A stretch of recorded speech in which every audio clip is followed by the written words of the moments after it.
નમઃ પાર્વતી પતે હર હર મહાદેવ। આજે માનવ મંદિરની અંદર માનવતાપૂર્વકના કાર્યમાં એક વિશેષ ઉમેરો થઈ રહ્યો છે। આ ધર્મસભાની અંદર ઉપસ્થિત પૂજ્ય બાપુ, પાળિયાદથી શ્રદ્ધેય બા, ઉપસ્થિત તમામ સંત વૃંદ, આપ ધર્મપ્રેમી ભાઈઓ બહેનો, બાળકો અને ઉપસ્થિત તમામ કથાકાર મિત્રો,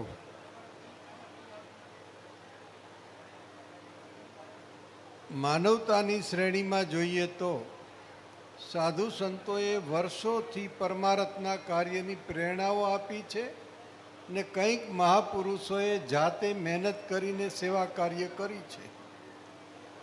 તમામ મહાપુરુષોએ કીધું છે કે એક પરમાત્મામાં સુરતા રાખો અને બીજું કાર્ય હોય તો પીડિતોને રાહત આપો।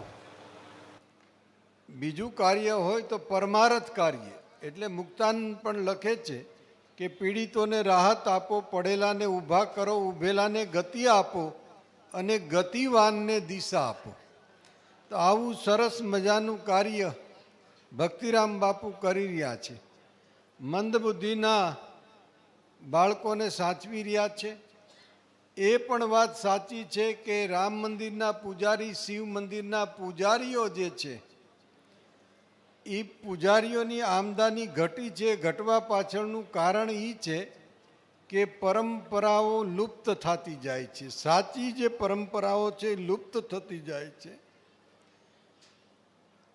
આપણે ત્યાં ભગવાનની આરતી થાય, પૂજન થાય, સવારના પોરમાં આરતી થાય, પૂજારીને કોઈ પગાર આપવામાં આવતો નથી વર્ષોથી। બ્રિટિશરોને ત્યાં ટાવર બનાવેલો હોય તો ઘડિયાળ હોય, અલાર્મ વાગે। આપણે ત્યાં જે છે પૂજારી આરતી કરે એટલે તમામ વ્યક્તિઓ, વડીલો થાય જાગી જાય, મંદિરની આરતી થાય પછી સુવાય નહીં। એટલે આખા ગામને એક સાથે સમયમાં કટિબંધ રાખવામાં મંદિરના પૂજારીઓનો વર્ષોથી મોટો ફાળો। બીજું, આરતી થાય ત્યાર પછી જ ભોજન લેવાય। સાંજે ઢોર ધોવાઈ જાય, આરતી થાય મંદિરની એટલે જમવા બેસે। ઉતાવળ કોઈ કરે તો એમ કે ભાઈ જમાય નહીં હો, હજુ મંદિરની આરતી નથી થઈ। પેલું ધાન થાય, પેલું શાકભાજી થાય, મંદિરે જઈને ઠાકોરજીને ધરવામાં આવે। એ ઠાકોરજીને ધરવામાં આવે, જેને ખપતું હતું એ લોકોને રામરોટી પણ બાંધી દેવામાં આવતી હતી। એ મંદિરના પૂજારી રામરોટી ઉઘરાવી જાય, જેના વડીલો પાછળ રોટલો દેવામાં આવતો હતો, એટલો એનો નિર્વાહ ચાલતો હતો। આપણી પરંપરા, વાર તહેવાર તમામ ધામધૂમથી ઉજવાતા હતા મંદિરના પૂજારીઓ જે છે। અને બ્રાહ્મણો પણ જે વખતે મોગલોએ જે આક્રમણ કર્યા ત્યારે ઘરે ઘરે જઈને ધર્મ પ્રચાર કર્યો, દયા પ્રભુની, તારા ઉપર જો દયા પ્રભુની હોય તો અમારી વાત સાંભળ। આજ સાતમને સોમવાર વર્તાણા, આજ નવરાત્રિ ચાલુ થઈ છે, આ બધી જ વાત ધર્મ પ્રચારની હતી। જ્યારે લોકોને જાહેરમાં ફાંસીએ ચડાવી દેતા હતા જો કંઈ ધાર્મિક આયોજન કરે તો। આવી કટોકટીમાં આ સાધુ બ્રાહ્મણોએ આપણો ધર્મ જે છે એને પ્રવાહિત રાખ્યો છે, આપણા સંસ્કારોને જાળવી રાખ્યાનું। એને બદલે ગામડાઓ તૂટતા જાય છે, નવી નવી પરંપરાઓ ઊભી થતી જાય છે। એ નવી પરંપરા ઊભી કરનારને એ ખબર પણ નથી કે આ પરંપરાથી નુકસાન કેટલું થશે। એક સમય એવો હતો કે જેની ડોકમાં કંઠી તુલસીની માળા હોય, ખંભે ખેસ નાખેલો હોય, એટલે એને કે બાપુ જય સિયારામ। બાપુ કોને કહેવાય? બાપના બાપને બાપુ કહેવાય। આ આપણી સૌરાષ્ટ્રની પદ્ધતિ છે। હવે આટલો આદર આપવામાં આવે। ગોર બાપાએ તિલક કર્યું હોય એટલે એમ કે દાદા પાય લાગીએ। પટાવાળો બ્રાહ્મણ હોય ને કલેક્ટર ક્ષત્રિય હોય તો એ એમ બેસે, ખુરશી પર બેસતા પહેલાં કે દાદા પાય લાગીએ। બ્રિટિશરોએ વિચાર કર્યો કે આને કેવી રીતે પહોંચાય, આ લોકો પટાવાળાને પગે લાગે છે। આનું સંકલન કેટલું જબરજસ્ત છે। આ આખું સંકલન જે છે આપણું તૂટી રહ્યું છે. એવા સમયે ભક્તિરામ બાપુએ આ દીકરા દીકરીઓને ભણાવવા માટેની જે ઝુંબેશ આદરી છે એ પ્રશંસનીય છે અને સંપૂર્ણ હું એ વાતને સ્વીકારું છું. ખરેખર તો એ મંદિરના પૂજારી છે. આજની પરિસ્થિતિ શું છે? કાંઈ પંચર સાંધતા હોય મંદિરના પૂજારીને, કાં બરફના ગોળા વેચતા હોય, આ પરિસ્થિતિ છે. બાપુ તમને લાખો ધન્યવાદ, તમે આ નિર્ણય કર્યો છે. અને અમે ફૂલને ફૂલ પાકડી 51,000 અર્પણ કરીએ છીએ બ્રહ્માનંદ ધામ તરફથી. બીજું આપે કીધું કે 12 ધોરણ સુધીની વ્યવસ્થા થશે. બહુ સારી વાત છે, જેટલી આપણી કક્ષા. પણ 12 પછી કોલેજ મારી પાસે 8 છે. 8 કોલેજમાં તમારી ચિઠ્ઠી આવશે એટલે હું એ સાધુની દીકરીનો સ્વીકાર કરી લઈશ મારી દીકરી તરીકે. એ 8 કોલેજ જે આપણી પાસે છે એમાં માટેની આ વ્યવસ્થા. અને અમે આપ કયો એટલે અમને માન્ય જ હોય છે, કારણ કે સેવાની ધૂણી ધકતી રાખો છો. ઉપદેશ આપવો એ એક વસ્તુ છે, બહુ આવશ્યક છે. સારા વિચાર વગર સારી વ્યક્તિ કોઈ દી તૈયાર ન થાય, અને સારી વ્યક્તિ વગર સારો સમાજ તૈયાર ન થાય, સારું રાષ્ટ્ર તૈયાર ન થાય. તો પૂજ્ય બાપુ આખા વિશ્વમાં જઈને સારા વિચારો ફેલાવવાનું કામ કરે છે. પહેલું પ્રાધાન્યતા સારા વિચારોને. બીજી બાબત, કાર્યશીલ બનો અને વ્યવહારિકતામાં પણ લાવો. નાના નાના કામ પણ જો પરમાર્થના થશે, જીવન આપણું ધન્ય થઈ જશે. તમને જે સંપત્તિ ભગવાન આપે અને ભૌતિક સાધન સંપન્ન બનો એ ગુનો નથી, પણ એમાં બીજા દિન દુખી મજબૂરોને મદદ કરજો, નહીતર ચોકીદારી કર્યા સિવાય બીજું કાંઈ હિસ્સામાં આવવાનું નથી. કેવલ ને કેવલ ચોકીદારી કરવાની રહેશે. એટલે પરમાર્થ કાર્ય કરવા જરૂરી છે. બેન દીકરીઓ, આ ઉનાળામાં ખાલી પાણીના કુંડામાં 2 લોટા કુંડામાં પાણી નાખે ને છત ઉપર કે બગીચામાં, તોય ધન્યતા અનુભવે અને એને સંતોષ થાય કે મેં પક્ષીઓને પાણી પાયું છે. પરમાર્થની દ્રષ્ટિ જોઈ. પરમાર્થ કરોડો રૂપિયા હોય તો જ થાય એવું નથી. મને બરાબર ખ્યાલ છે એણે જે ધૂણી વાળીને પગ વાળીને પલોઠી વાળીને બેઠા એ વખતે શું પરિસ્થિતિ. અને આ મંદબુદ્ધિના જે વ્યક્તિ છે એને તો ખ્યાલ નથી કે મારું રક્ષણ કોણ કરે છે. 2 વખત એની હાડી ભાંગી નાખી. આ બાવાને ધન્યવાદ છે. એ હાડી ભાંગ્યા પછી એને એમાં સંતોષ છે કે મને મારા બાળકો છે ને, અન્ય વ્યક્તિ તો કોઈ નથી કાંઈ કહેતું. તો કહેવાનો તાત્પર્ય, જીવનની અંદર પરમાર્થની તાકાત અદ્ભુત છે. દરેક વ્યક્તિએ કંઈ ને કંઈ પરમાર્થ કરવો જોઈએ. અમે તો એમ કહીએ છીએ કે યુવા પેઢીઓને મા બાપને સાચવવા જોઈએ. બહુ સાચી વાત થઈ થોડી વાર પહેલાં કે વૃદ્ધાશ્રમ વધતા જાય છે. વૃદ્ધાશ્રમ આપણી સંસ્કૃતિ નથી, એ વિકૃતિઓ છે. મારી પાસે 485 વૃદ્ધો છે. ખાટલે બેઠા ખાય છે કે ઇન્ડસ્ટ્રીઝમાં હોય એટલા જુદી જુદી જગ્યાએ. પણ એ પરિસ્થિતિ કેમ આવી?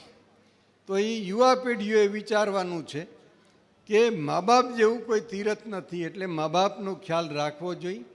અને બહેનોને ખાસ એ કહું કે તમે ઠાકોરજીને થાળી ધરો છો તો એ થાળી લઈને બાજુમાં વૃદ્ધ માજી કે બાપા હોય એને આપી દો ને. મેં સાધુ તરીકે કહી છે તમારું અન્નક્ષેત્ર વધી જાય. જીવરાજ બાપુ સત્તાધારમાં અન્નક્ષેત્ર ચલાવે, પરબે અન્નક્ષેત્ર ચલાવે. તમારો આ એક થાળીમાં એટલા બરાબરનો તમારી તાકાતથી કહી છે સાધુ તરીકે સાચી વાત કે તમે એક થાળી આપશો તો આખા ગામમાં કોઈ ભૂખ્યું નહીં રહે. એક ગલીમાં 5-10 જણા હશે તો બધાને પોષણ મળી જશે. ભાઈચારાનો સેતુબંધ બાંધીએ, સંવેદનાનો સેતુબંધ બાંધીએ. ખંડાત્મકની જગ્યાએ રચનાત્મક પ્રવૃત્તિ તરફ જઈએ.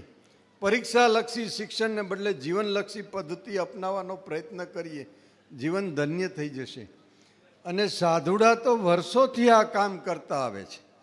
સાધુડા તો વર્ષોથી કામ કરે છે. આપણને કીર્તિની બહુ ભાવના હોય. વ્યવસાયલક્ષી માનસ ધરાવતા હોય ને એ સાધુ પેઢી નાખીને બેઠા હોય. એમ નથી કહેતા કે બધા કરે, પણ ત્યાં આપણે પહોંચી જઈએ છીએ કીર્તિ માટે. આવો બાવલીઓ ક્યાંક ખાનગીમાં બેઠો બેઠો ધૂણી ધખાવીને રોટલા ટીપીને આપતો હોય, ન્યા નજર નથી કરતા, એ દોષ છે. ખરેખર આને ઓળખતા શીખવું જોઈએ કે કઈ જગ્યાએ આપણે આપણી ધનનો સદુપયોગ થાય એ આપણે કોશિશ કરવી જોઈએ. ગાયો પ્લાસ્ટિક ખાય છે, એટલી બધી પરિસ્થિતિ કફોડી છે કે મને કોર્પોરેટરવાળા 90 જે છે ધણ ખૂટ આપી ગયા, એને વીડમાં ચડવા મોકલ્યા તો એ બીમાર પડી ગયા, એમાંથી 6 તો ઓફ થઈ ગયા. મેં ડૉક્ટરને પૂછ્યું કે આવું કેમ? મને કે પ્લાસ્ટિક ખાધું ને હવે સારું ઘાસ ખાય છે ને એટલે લાળ જરે છે, ઉલટી થાય છે, બાપુ આ નહીં જીવી શકે. કહેવાનો તાત્પર્ય એમ આપણે જો માર્ગ પરંપરાના ચૂકી જાશું અને અવળી પરંપરા પ્રમાણે વયા જાશું તો આજે મારી પાસે દુનિયાના 23 દેશોમાંથી લોકો આવે છે, એમ કહે છે કે અમે વિદેશ ગયા, સંપત્તિ પ્રાપ્ત કરી, સંતતિ ગુમાવી દીધી છે. સંતતિ જે છે એ ગુમાવી દીધી છે. હવે એ બાળકો એના કંટ્રોલમાં નથી. પૈસા એ પરમેશ્વર એવો એને સૂત્ર અપનાવી લીધું. ખરેખર આપણી પરંપરા છે એનો ત્યાગ ન કરીએ. રામ મંદિરે, શિવ મંદિરે આરતી જાય તો જરૂર જાય. આપણી પરંપરા પ્રમાણે જે ધાન્ય જે થતું હોય એ ત્યાં ચડાવો દઈ, મંદિરના પૂજારીને પણ મદદ કરીએ. એના બાળકોને પણ અભ્યાસ કરવો છે, એને પણ જીવન બનાવવું છે. હમણાં હું ગયો તો લીંબડીની આસપાસના વિસ્તારમાં, મંદિરો બંધ પડ્યા છે, પૂજારીઓ નથી મળતા. આ પરિસ્થિતિ છે બાપુ, મંદિરો બંધ પડ્યા છે. અને મને એ લીંબડીની બાજુનું ગામ છે, ત્યાં દરબારોએ કીધું કે આ 85 એકર જમીન મંદિર નીચે છે જુદી જુદી. બાપુ તમે અહીંયા આવીને આ કંઈક કરો તો. મેં તો હવે તમે કરો, અમે તમને પ્રેરણા આપીએ. હવે અમારે જમીનને ભેળી કરીને કંઈ ફાયદો નથી ને અમારાથી થઈ શકે નહીં. બાપુ આવી પરિસ્થિતિ. અને એમના પૂજારીઓને મેં કીધું કે તમારા બાળકોને મારી પાસે મૂકી જાજો. આ કડવું પણ વાસ્તવિક સત્ય છે. ગામડા વિખાય છે, પૂજારીઓની હાલત કફોડી છે, અને એને ગોળા વેચવાનો વારો આવી ગયો છે, અને એને પંચર હાંધવાનો વારો આવી ગયો છે. મોટાભાગનાની તપાસ કરીએ તો આ સ્થિતિ છે.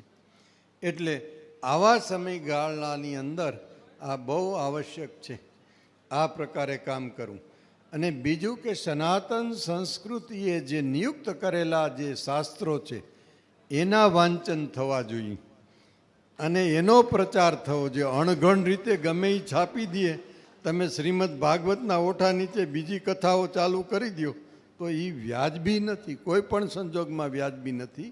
પરિસ્થિતિ જે છે એ જળમૂળથી પરંપરાને નાબૂદ કરી નાખે છે. આ બહુ સાવધાનીથી, નાની એવી બાબત, આ બનેલી જોયેલી ઘટના છે. હું જાપાન ગયો તો હમણાં. જાપાનીઝ લોકોને ત્યાં 20% લોકોની મિલકત એમનેમ પડી છે. વૃદ્ધો છે, યુવાનો નથી, વારસદાર નથી. 100 કપલમાં 3 કપલ પાસે બાળકો છે, બીજા પાસે બાળકો નથી. મેં પૂછ્યું કે આવું કેમ થયું? એની ભાષા હું ન સમજું, મારી ભાષા એ ન સમજે, એટલે એક મશીન મૂક્યું હતું વચમાં, એટલે એ ટ્રાન્સફર કરીને આપે. એટલે એમણે મને એમ કીધું કે અમારી સરકારે એક ભૂલ કરી, એનું પરિણામ આવ્યું. એક ભૂલનું પરિણામ. શું ભૂલ કરી? કે એમણે એવો નિયમ બનાવ્યો કે 11 મહિનાના ભાડે કમિટમેન્ટથી મકાન મળે, 11 મહિનાનું ફર્નિચર અને ગાડી સાથે ભાડે મળે, તમારે 11 મહિના રાખવું. એક કમિટમેન્ટ એવું કર્યું કે 11 મહિના માટે વાઇફનું કમિટમેન્ટ કરવું. આ ભૂલને કારણે એને ત્યાં કોઈ નાના બાળકો થતા નથી. આજે બહુ મુસીબત છે. મેં વિચાર કર્યો કાં ચાઇનાવાળા ઘૂસી જશે, કાં ભારતવાળા ઘૂસશે, જેની પાસે સંખ્યા છે એ આવશે. આ પરિસ્થિતિ ઊભી થાય. કેવડું એક સિદ્ધાંતમાં કેટલી સમસ્યા, એમ આપણે કેટલી બધી પરંપરાઓ ભૂંસી નાખી છે અને એનું પરિણામ બહુ વિપરીત આવશે. આપણે એક સમય એવું કહેતા કે વ્યાસ આસને કોણ બેસતું? આ આપણી માટે એક મહિમા હતો, એની એક મર્યાદા જળવાતી. છતાંય આપણે ઇનકાર ન કરતા.